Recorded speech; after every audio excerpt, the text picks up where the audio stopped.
One thing is எல்லாரும் சினிமாவில் நடிக்க முடியாது. சினிமாவில் நடித்து தான் அவங்க வந்து அழகுன்ற. பட் நான் என்ன சொல்கிறேன்னா, நம்ம வந்து என்ன நம்ம கேப்பபிளாக இருக்கோம்.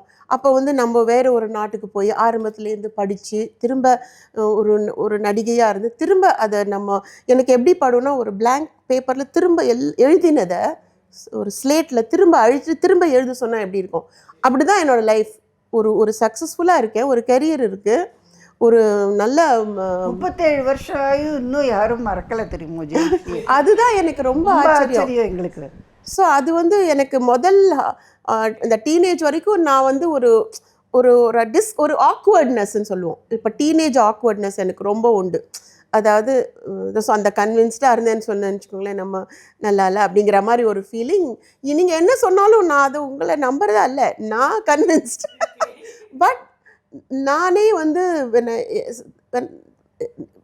I started doing things on my own and succeeding, நானே ஒரு அஜெண்டா போட்டு அந்த அஜெண்டா படி நடந்து அதை பிளான் பண்ணி அதை எக்ஸிக்யூட் பண்ணும்போது அந்த அழகுன்றது அப்பியரன்ஸில் இல்லை, அது நம்ம உள்ளுக்குள்ளே இருக்கிற ஹாப்பினஸ், அந்த கான்ஃபிடென்ஸ் பிரதிபலிக்குது நம்ம ஃபேஸில்.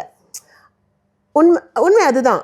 இப்பயும் வந்து நான் உலகமாக அழகு கிடையாது, பட் எனக்கு ஐ எம் குட் இனஃப் அந்த மாதிரி ஒரு